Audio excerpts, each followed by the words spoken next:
Adam Cole scrubbed a burnt pan at the sink of the diner he had owned for 9 days, and the manager who had never met him called him the new dish kid and docked him $1 for a broken plate. Adam didn't argue. He just kept scrubbing. An hour later, in front of the whole Friday crew, 11 people, mid-rush, the same manager snapped at a server for a comped coffee.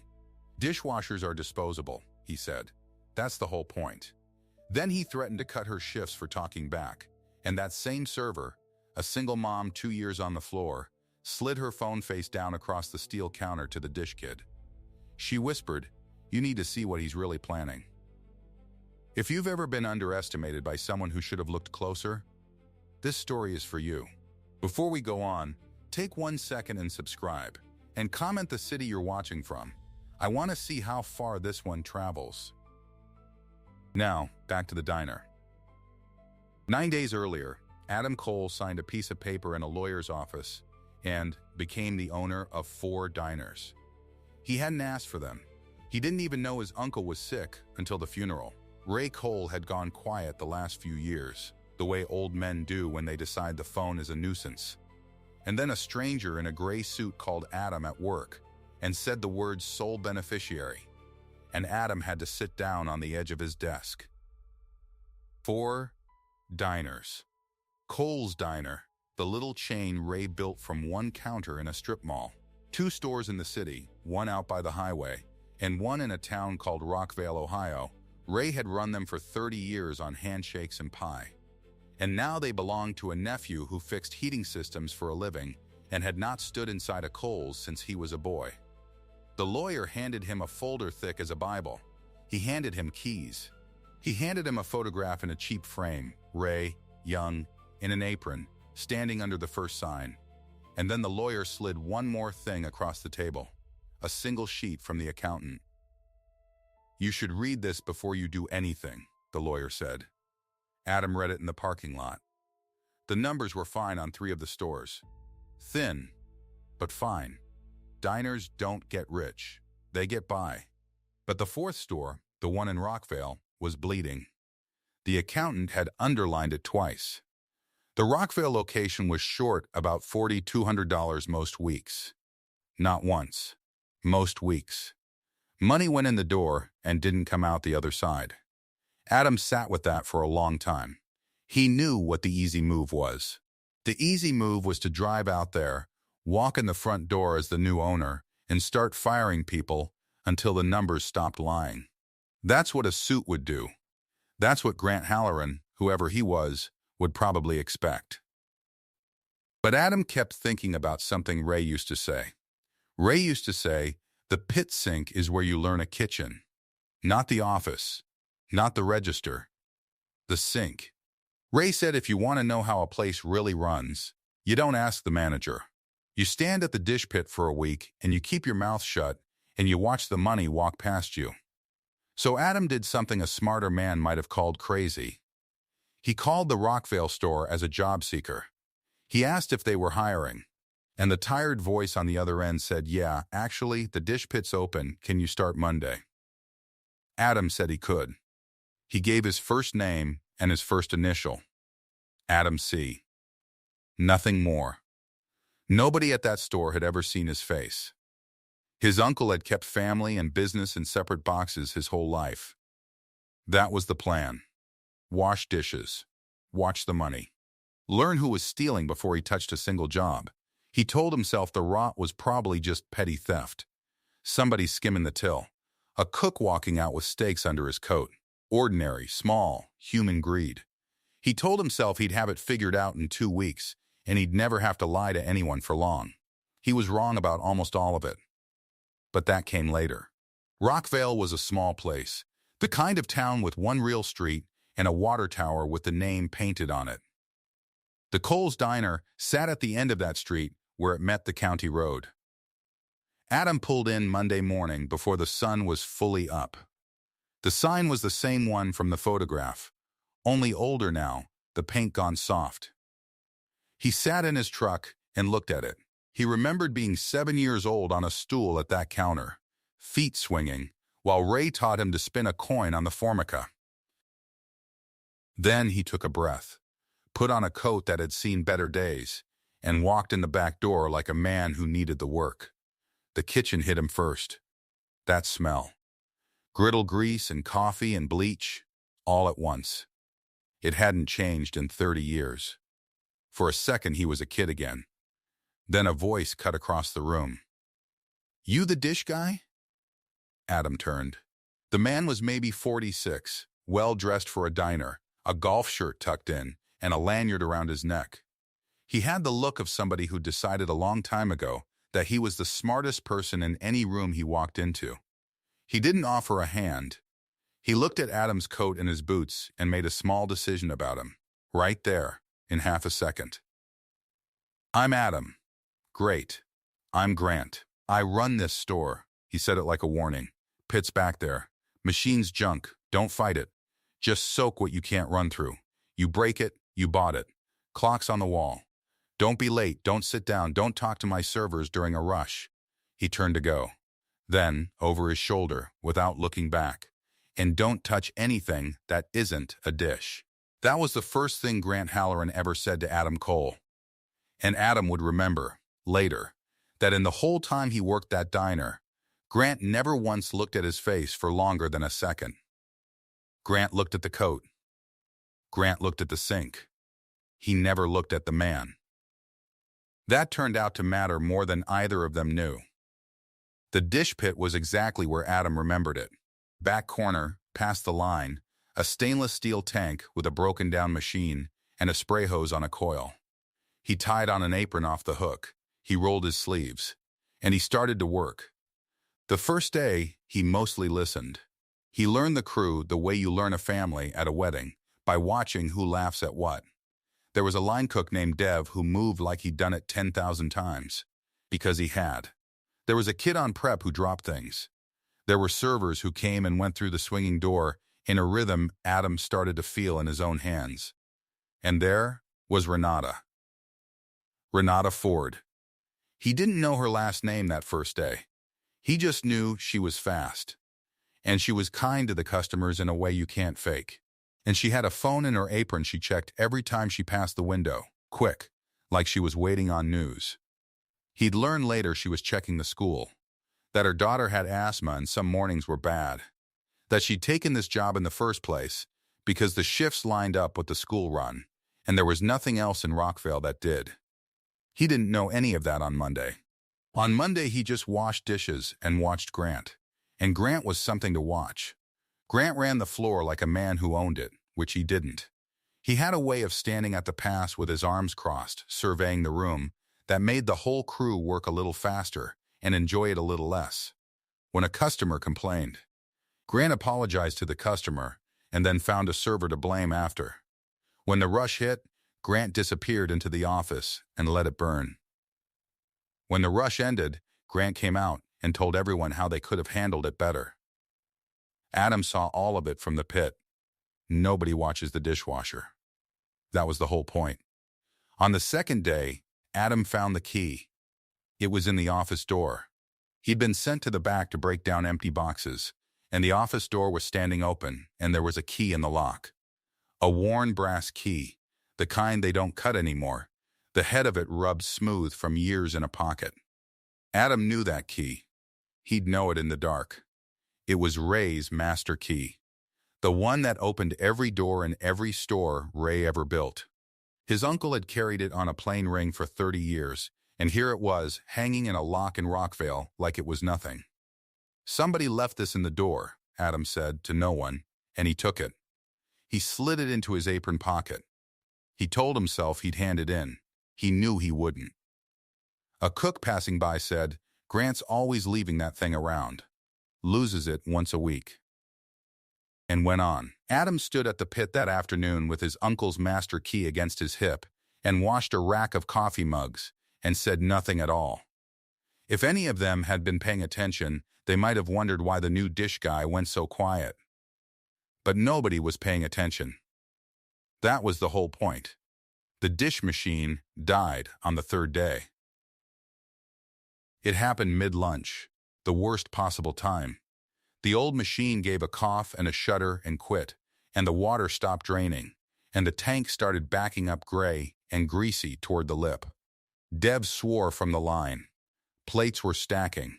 In a diner, the dish machine is the heart, and when it stops, the whole body starts to die from the outside in. 20 minutes, and they'd be out of clean plates. 30, and they'd have to turn people away. Grant came out of the office at the noise. He looked at the dead machine, and his face went tight. "It's 20 years old," he said, to the room, already building his excuse. "I've told corporate for a year. This is on them, not me." He pulled out his phone, presumably to start a paper trail that ended with him blameless. Adam had crouched down at the panel before he thought about whether he should. He knew this machine.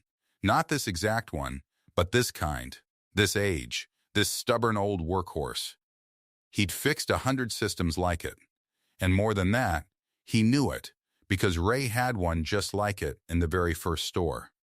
And Ray had taught a 7-year-old which panel came off, and where the reset sat, and how the drain solenoid liked to stick when the water was hard.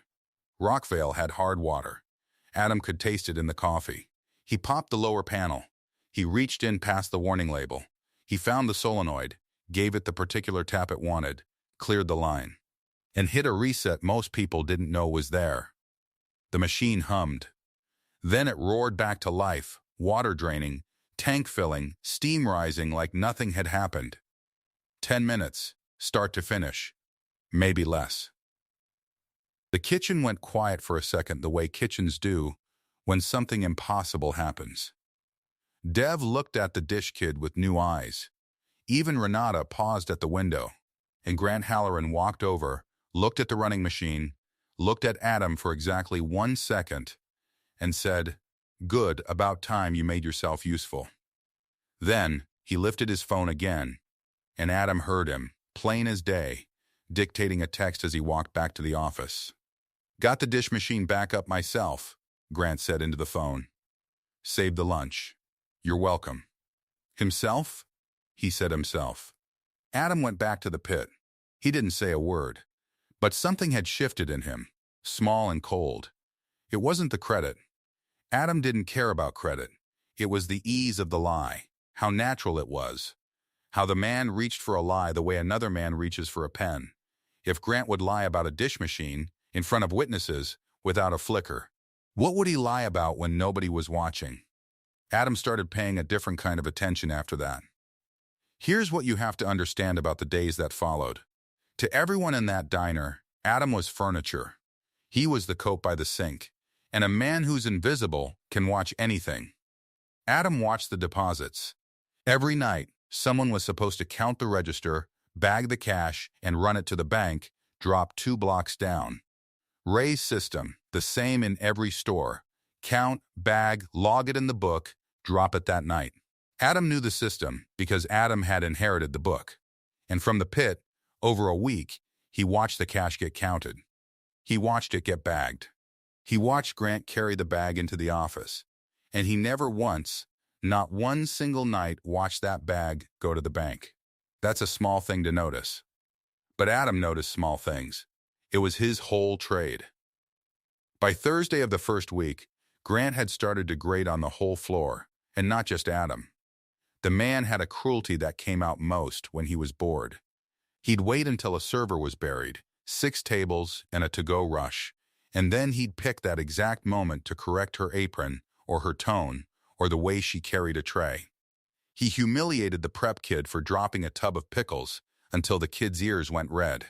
He called it running a tight ship. The crew called it other things, quietly in the walk-in. And he had a special contempt for Renata. Adam couldn't figure it out at first. Renata was the best server in the building. The regulars asked for her by name. But Grant rode her hardest, and after a few days, Adam understood why. It was because she wouldn't grovel.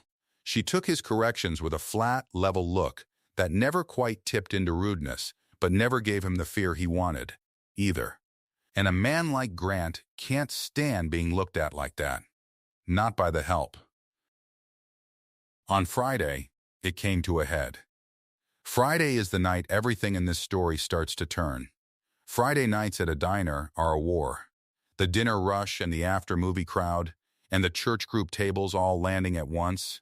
The kitchen slammed, the servers moving like the floor is on fire. 11 people on the crew that night, counting Adam. And in the middle of the worst of it, a regular, an old man who came in every Friday, alone, and always would. Got his coffee, and Renata, without thinking, without ringing it in, refilled it and didn't charge him. A comped coffee. 40 cents a coffee. She'd been doing it for 2 years because the man was 80 and lonely, and Ray's Diners had always done that kind of thing. Grant saw it. He came across the floor in the middle of the rush, and he did it loud, on purpose, so the whole room could hear. "Did you just give away a coffee?" Renata straightened. "He's a regular, Grant. It's 40 cents. It's not your 40 cents to give." Grant's voice climbed. Tables were watching now. The old man was watching, mortified, shrinking into his booth. "You know what your problem is? You think this is your diner. It's not. You're a server. You're barely that. You're replaceable. You want to know a secret about this whole business?" He turned, and he included the pit in his gaze. He included the cooks. He swept the whole back of the house into it. Dishwashers, servers, all of you, you're disposable. That's the whole point. That's the entire point of a job like this. Any warm body can do it. Don't ever forget it. The kitchen had gone dead silent. Only the griddles spoke. And Grant, riding the high of it, wasn't done. He looked at Renata and he said, "Keep talking back and I'll cut your shifts. See how replaceable you feel then." He knew. Somehow he knew that was the thing that could hurt her. The shifts. The hours that fit the school run. He'd found the soft place, and he pressed it in front of 11 people. Then he turned to Adam, almost as an afterthought, a man clearing the last item off a list. There was a plate on the edge of the pit that had cracked in the tank. An old plate, half chipped already, that had finally given up. Grant pointed at it. "That's coming out of your pay," he said. "$1. We're not a charity." And here is the thing that told Adam who he was, that told him he could do this. Adam didn't argue. He looked at the manager who was docking the owner of the building $1 for a plate the owner's own uncle had probably bought in 1994. And Adam felt the anger come up hot and clean. And he set it down. He nodded once, and he picked up the cracked plate, and he put it in the trash, and he went back to scrubbing. Dignity is quiet. Ray taught him that too. The rush ground on. Grant went back to the office feeling large. But something had changed in the room. Adam felt it. When a man says the quiet part loud, disposable, that's the whole point. He thinks he's showing strength. What he's actually doing is telling everyone exactly who he is. 11 people heard it. 11 people would remember it. Adam filed it away with the dish machine and the deposits and the master key in his pocket, and he kept his head down, and he waited. That night, after close, after Grant had left and the crew had scattered, Adam did something he'd been building up to all week. He let himself into the office with Ray's brass key. He wasn't stealing anything. It was, technically, his office, his desk, his books. But his heart still went fast, the way it does when you cross a line, even a line you're allowed to cross. He turned on the little desk lamp. And he opened the deposit ledger. He'd expected a skimmed till. He'd expected to find the shortage in the counting. A manager pocketing 40 here, 60 there. The ordinary theft of a small man. That's not what he found. The tills counted right. Every night the register came out to the penny, or near it. The cash was all there when it went into the bag. Adam checked a week of it against the shift logs, cross-referencing who worked, what the sales were, what the count should be. The count was honest. The servers were honest. The cooks were honest. And then the money left the safe, and it never reached the bank. That was the whole trick, and it was uglier than skimming, because skimming is at least small. This was the entire deposit, some nights. The bag went into the office in Grant's hand. And the next morning, the bank's records, Adam had those too, in the folder from the accountant, showed nothing. Or showed a partial. Or showed a deposit 2 days late and light.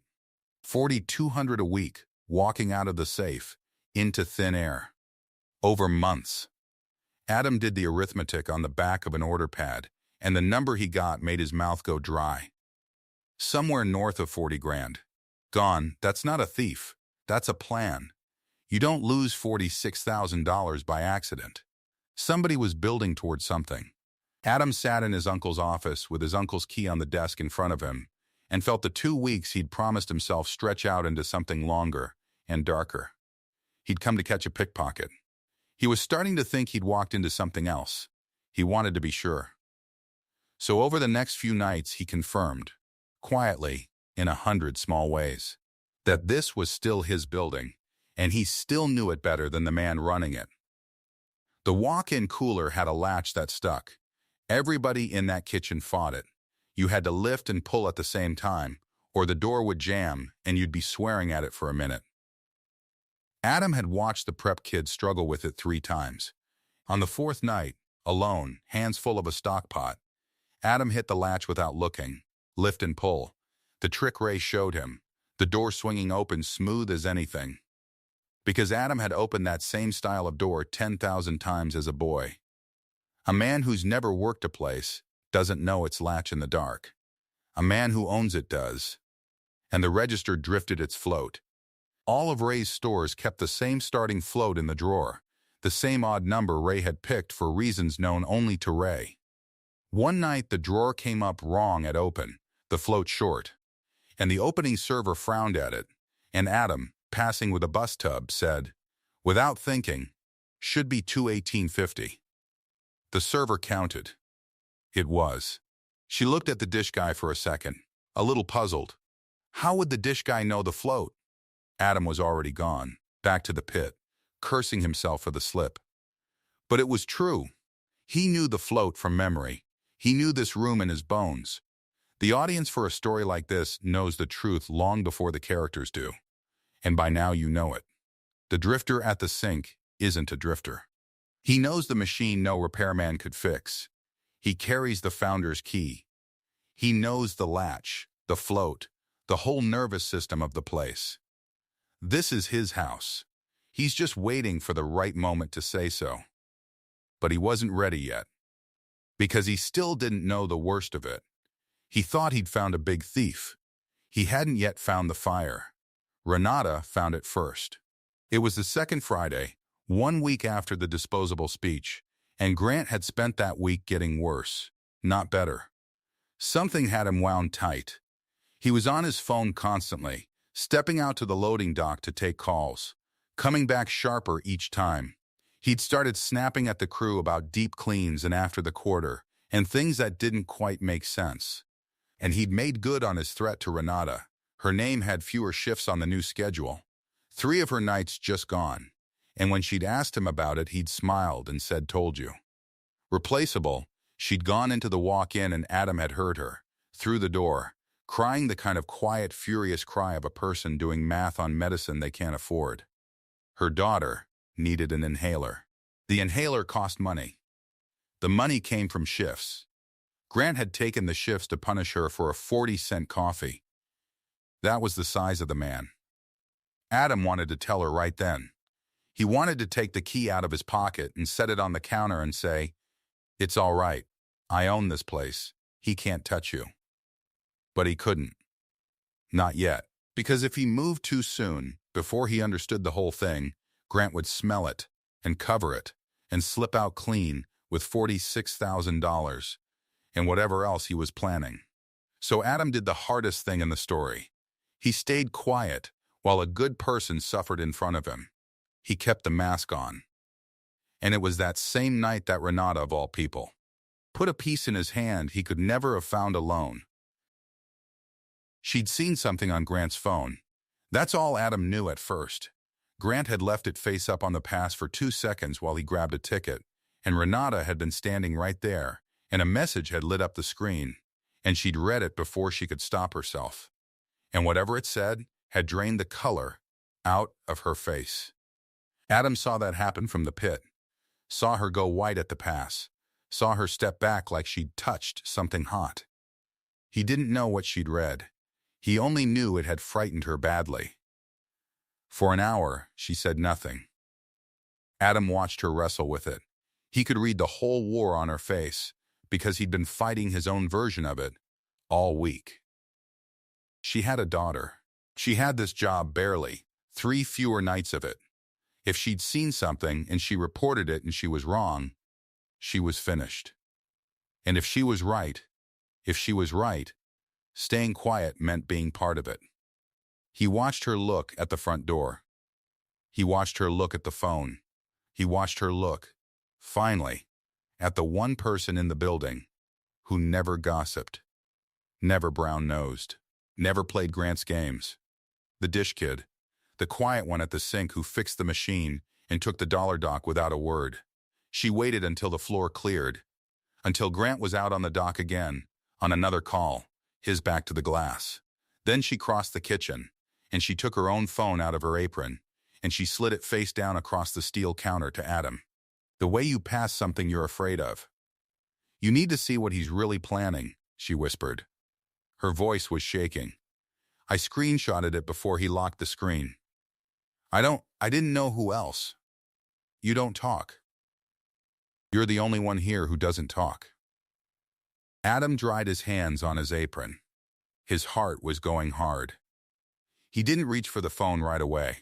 He looked at her, really looked, the way Grant never looked at anyone, and he saw a frightened woman who had decided, against her own interest, with 3 fewer shifts, and a sick kid and everything to lose, to do the right thing anyway. Ray hired for that. Character over Ursum. Adam thought, in that second, that his uncle would have loved her. Then he turned the phone over, and he read the screen. And the kitchen, the griddle, the whole world went very far away.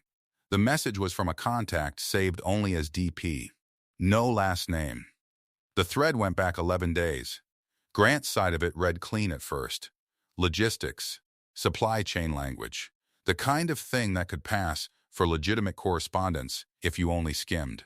But Renata had scrolled to the part that mattered. She'd highlighted nothing. She didn't have to.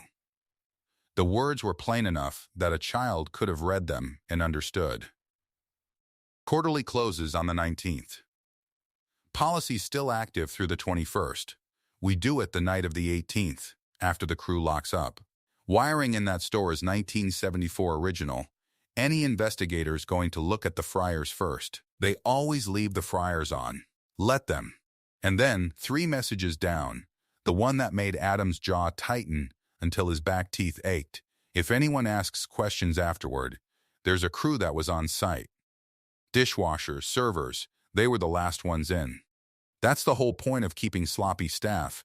They're useful twice. He read it again. Not because he hadn't understood the first time. Because he needed to be certain he wasn't constructing something that wasn't there, the way frightened people sometimes do. But it was there. Every word of it. The 18th was 9 days away. Grant Halloran had a buyer for the insurance payout, a plan for the wiring, and a human shield already lined up. The people he called disposable to their faces, now disposable in a different register entirely. Adam set the phone back on the counter, face down, the way she'd given it to him. He did not say anything for a moment. He looked at the dish pit, at the machine he'd rebuilt with his bare hands because Ray had shown him the same machine, a different store, when Adam was 14 and thought kitchens were glamorous. He looked at the pass, at the shelf where the deposit slips stacked up in their rubber-banded bricks. He looked at the loading dock through the small square of window in the kitchen door, where 3 red gasoline cans stood against the cinder block wall behind the walk-in unit. He had noticed them Monday. He had told himself they were for the mower out back. There was no mower out back. He knew that now. He looked at Renata. You did the right thing, he said. Quietly steady. Don't change anything you're doing. Clock out normal. Come in tomorrow normal. She stared at him. That's all you're going to say? For now. He's going to burn it down. I know. My inhaler is in my locker. My daughter's backup inhaler is in my locker because I can't afford the... She stopped, pressed her lips together. There are people here every night until 11. I know, Adam said again, and he meant it in every direction the words could travel. I need you to trust me for a little while longer. Can you do that? She looked at him the way you look at someone when you've already used up your last reserve of trust, and you're not sure there's anything left to give. Then she nodded once, took her phone back, and walked out to the floor. Grant came in off the dock 30 seconds later, smelling of cigarettes and a conversation he hadn't shared with anyone. He looked at Adam at the sink. Looked through him, the way you look through furniture. You're behind on the load, he said, and kept walking. Adam turned back to the water. Steam rose off the basin. He reached into his apron pocket, not for the brass key this time, but for his own phone, and he made sure his back was to the camera before he opened it. He had 1 hour before the next delivery. 1 hour, a full dock, and 3 red cans against a cinder block wall. He got to work. He worked the load down the way Ray had taught him. Fast hands, calm face. A man who looks busy is a man nobody watches. He racked the last of the plates, pulled the lever, let the steam swallow him, and while the machine ran its cycle, he stood with his back to the little black camera in the corner, and he did 3 things nobody in that kitchen would have believed the dish kid could do. He photographed the deposit slips through the office window slats. He photographed the 3 red cans on the dock. Then he made a call. 2 words, a name and a place, and he hung up before the machine finished its cycle. That was the 9th. Grant had written the 18th. 9 days. Adam decided he would give himself 8 of them, and use the 9th for the part he was not looking forward to. The next morning he came in normal, like he'd told Renata to. He tied Ray's apron. He clocked in as Adam C. He scrubbed the burnt bottom off the oatmeal pot, and he did not look at Grant any harder than a dish kid looks at anybody. But at night, after close, when the floor was dark and the chairs were up on the tables, he stayed. He told Grant he'd finished the grease trap for the health visit. Grant liked that. Free labor always made him generous with his time, which meant he left early, every night, and left Adam the key to lock up. That was the mistake. Grant kept handing the owner his own building. Alone, Adam laid the store bare. He pulled the shift logs. He pulled the register tapes. He sat in Ray's old chair in the back office with the deposit ledger open under the lamp, and he ran the numbers the way the accountant had run them for him 9 days before, in a quiet room downtown. Over a folder and a single underlined sheet. $4,200 short. Most weeks. For months. But it wasn't a skimmed till. A skimmed till bleeds slow. A few dollars a shift, the way a bad register float does. Adam checked the float. $218.50 in the drawer, exactly. Counted from memory before he ever opened the tray. Because he knew what Ray kept in that drawer. Had known it since he was 9 years old, and sat on a milk crate counting nickels into paper sleeves. $218.50. Right to the penny. The float was clean. The register was clean. The safe was the wound. The nightly deposit went into the safe at close. The slip said so. Every slip, signed off, dropped in the bag, logged, and then the bag left the safe, and the slip said it went to the bank on the corner of 3rd, and the bank had no record of it. Not that night. Not the next. The money walked out of the safe and never crossed the street. $46,000. Gone that way. North of 40 grand, slip by slip, in a manager's coat pocket. Adam sat with that for a long time. He thought about firing Grant on the spot, in the morning, with a phone call and a locksmith. Clean, fast, the way you cut a rotten board. But you don't burn a building down to collect insurance on 46 grand. 46 grand is a thief. The gas cans were something else. The gas cans meant Grant had already decided the store was worth more dead than alive, and that the 11 people who worked in it were kindling he was willing to spend. So Adam didn't call the locksmith.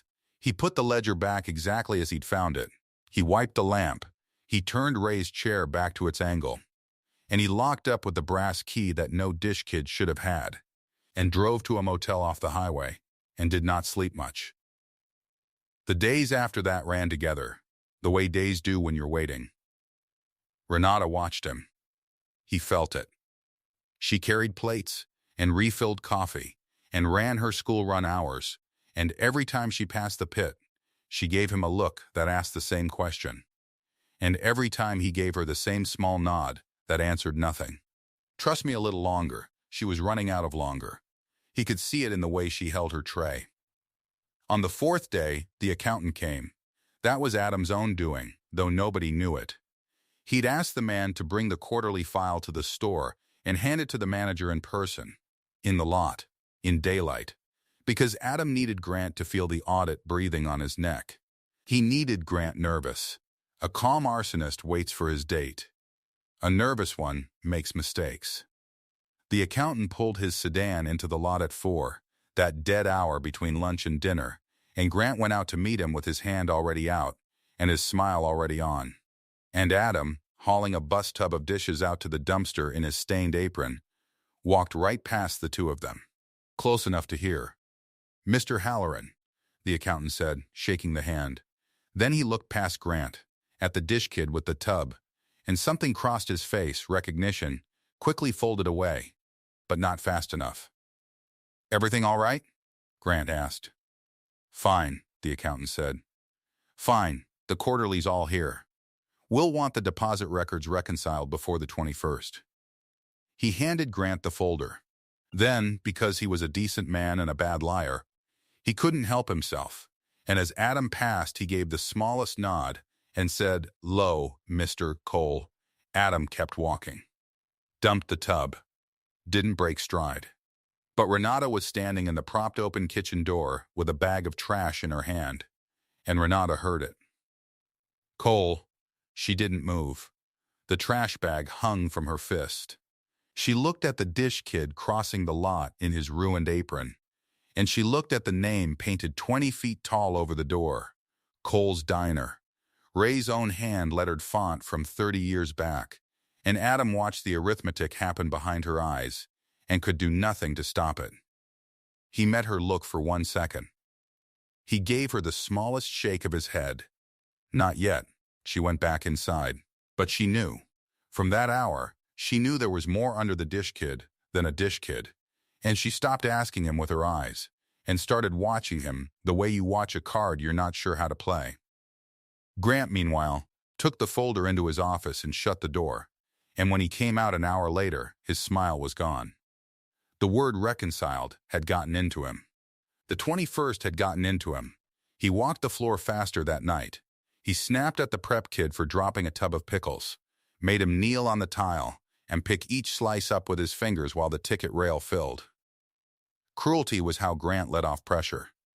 Adam watched it from the pit and wrote it in his head next to everything else. That night, from the motel, Adam did the second thing only an owner could do. He opened the insurance portal on his phone. Cole's Diner, 4 locations, 1 master policy.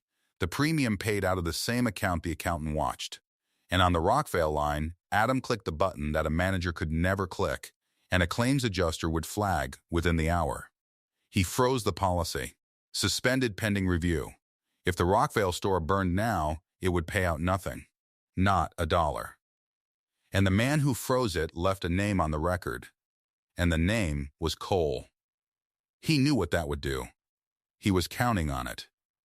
A frozen policy is a smoke alarm going off in the middle of a thief's plan. Grant would see it. Grant would panic. And a panicked man does the thing you can predict, sooner than he meant to. Adam just misjudged how much sooner. He came in the next afternoon, the 14th, 4 days early on Grant's own calendar, and the store felt wrong the second he walked through the back. Too quiet. Grant's office door was open, and Grant was inside it on the phone, hunched, his voice pitched low and fast, and Adam caught 3 words as he passed with the mop bucket. Tonight. It has to be tonight. Adam didn't stop. He rolled the bucket to the corner and started mopping the same 6 tiles over and over, close enough to the door. "I don't care what DP said, the timeline's blown," Grant hissed into the phone. Somebody flagged the policy. I don't know who. Corporate, an adjuster, it doesn't matter. If it burns after they've got their nose in it, it looks exactly like what it is. It has to go tonight, before anybody drives out here to look. Tonight, after close. A pause. The crew stays. I'm calling a deep clean. Health inspection prep. They'll all be inside until midnight. Fryer's on. Wiring's original, 1974. It practically does the work for us. Last one's on site. They leave the fryers on every night anyway. That's the story. And it holds. Another pause, and then the thing that turned Adam's stomach to stone. No, if they're inside when it goes, that's cleaner. Nobody talks if nobody walks. He hung up. Adam mopped the same 6 tiles. Nobody talks if nobody walks. He had planned for a building. He had not planned for 11 people locked inside a building. The math had changed in a single sentence, and the man who'd said it stepped out of the office rubbing his face and looked right through the dish kid and clapped his hands at the floor. "Listen up," Grant called. "Health inspector's coming tomorrow, first thing. We're doing a full deep clean tonight after close. All of you. Nobody leaves till it's done. Overtime. You'll get your overtime." A lie, they'd never see it. Fryers, hoods, walk-in, floors, top to bottom. Anybody who wants to keep a job is here till it's clean. A groan went around the floor. Renata, folding napkins at the pass, went very still. Adam caught her eye, and this time he did not shake his head. He tipped it once toward the back door. Then he went to the pit, and behind the steam, with his back to the camera, he made the same 2-word call he'd made 9 days before. Only this time the second word was different. This time, the second word was now. Close came slow that night. The last 4 top left at 10. The neon sign out front buzzed and flickered, 1974 wiring and that too, and Grant locked the front door and turned the deadbolt and pocketed the key and told the crew to get their rags.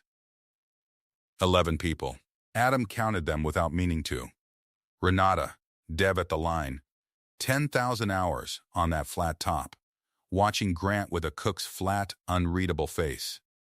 The prep kid with pickle-stained knees. 3 more servers, 2 bussers, a second cook. The kid who ran the dish machine on Adam's nights off. 11, plus Grant. Plus the dish kid nobody looked at. Grant went out to the dock for a smoke. Adam knew what the smoke was. He drifted to the little square window in the kitchen door and watched, and there it was, Grant, in the yellow dock light, crouched by the cinder block wall, lifting the first of the 3 red cans, testing its weight, unscrewing the cap.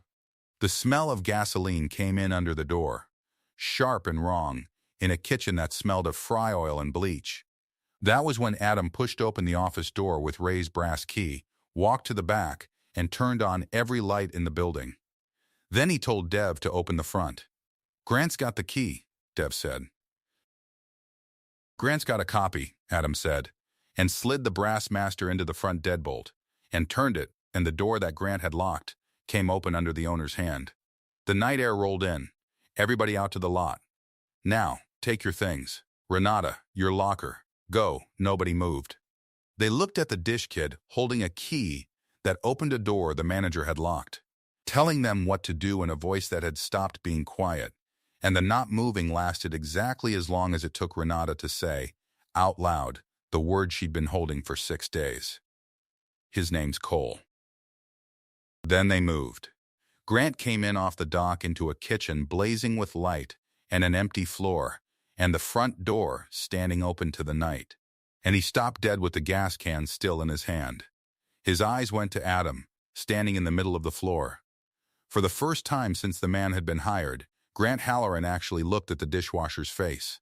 "What the hell is this?" Grant said. "Not a question.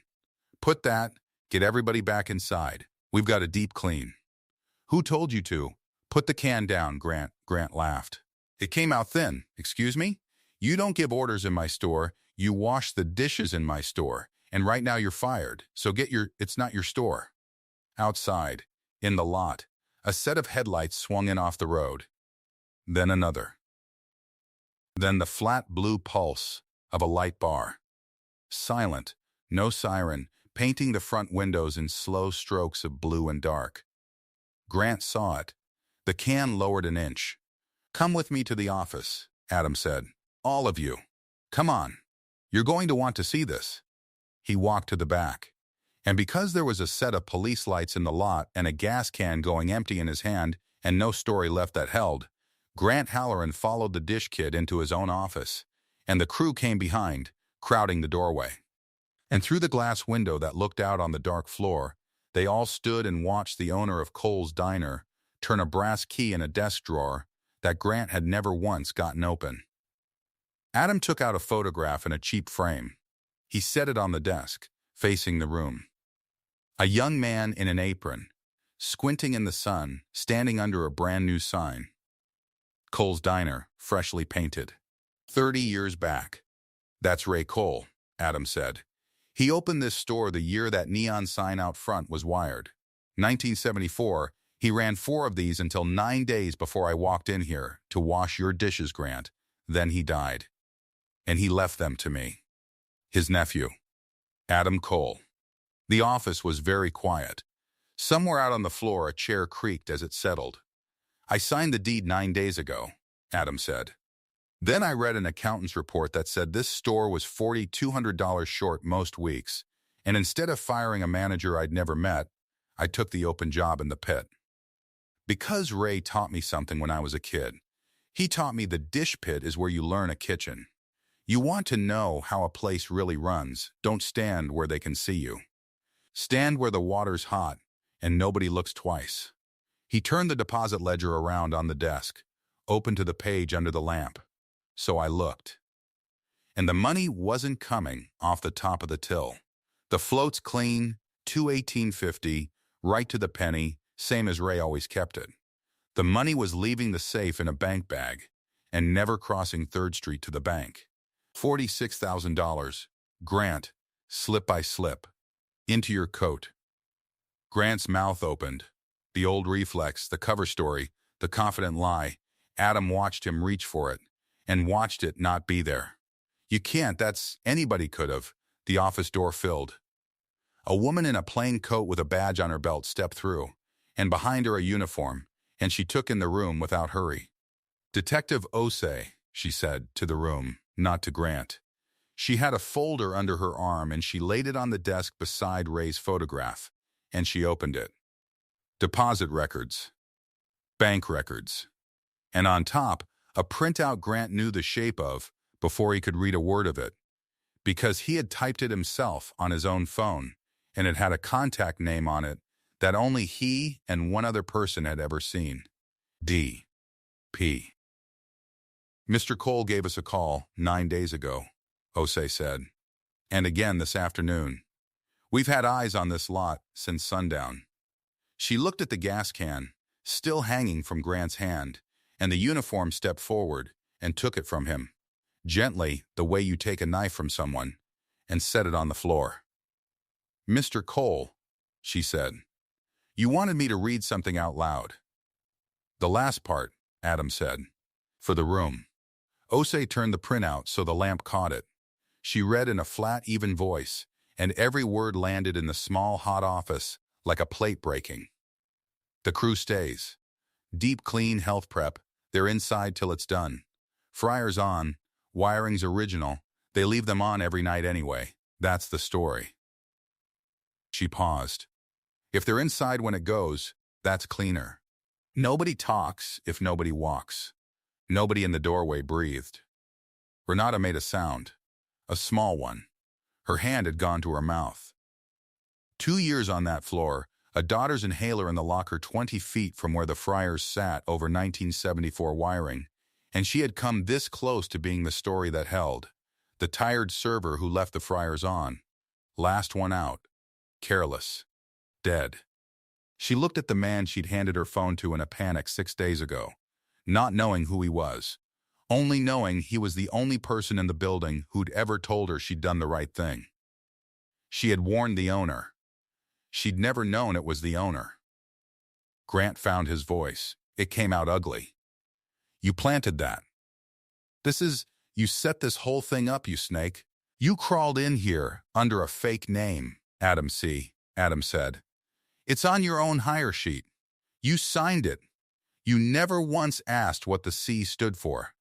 He let that sit. "You told this whole crew, on a Friday, in front of 11 people, that dishwashers are disposable. That it's the whole point."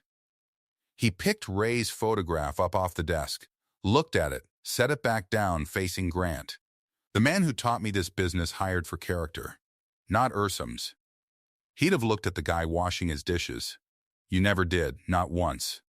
"That's the whole point, Grant." Osei nodded to the uniform. There was no fight.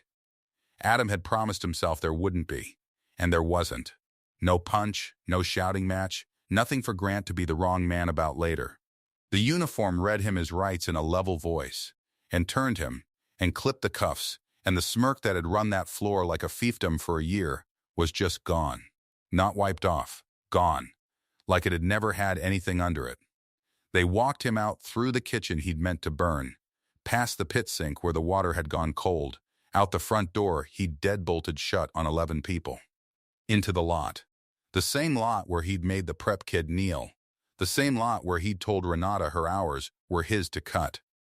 Adam followed as far as the door and stood in it, and the crew filed out behind him into the blue strobe, and they all watched Grant Halloran fold into the back of a car with a hand on his head. As the door closed on him, Osei leaned down and said something to him, and later Renata swore she heard it, and swore it was Grant's own line handed back to him one last time. "Nobody talks if nobody walks," said dry and quiet and final.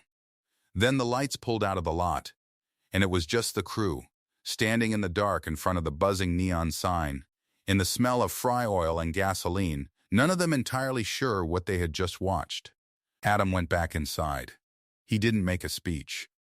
He went to the pass, and he pulled a clean deposit slip off the pad, and he wrote on it in Ray's blocky hand the true number for that night's take.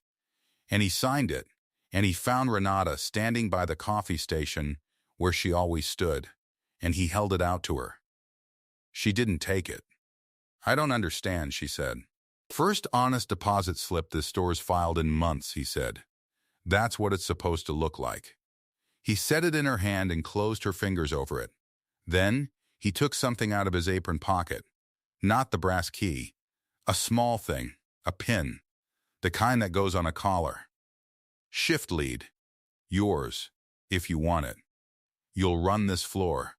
Your hours, your school run, all of it works around you now. That's the deal." "Why me?" Her voice cracked in the middle of it. You didn't even know me. I almost didn't show you that phone. I almost didn't. I told myself for a whole shift to just keep my head down and keep my job and let it. But you didn't," Adam said. "You slid me your phone when you thought I was the lowest paid person in the building and had nothing to give you back. That's the whole thing, Renata. That's the only thing. Ray hired for that. So do I." She looked down at the slip in one hand and the pin in the other. And then she cried. Not pretty. Not quiet. The way you cry when a weight you've carried so long you forgot it was a weight finally comes off your back.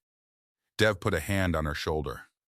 The prep kid, the one who'd knelt on the tile, was grinning like an idiot with his eyes wet. And the dish kid nobody had looked at for 2 weeks stood in the middle of them and, for the first time, let them look. Then he did the last thing Ray would have wanted.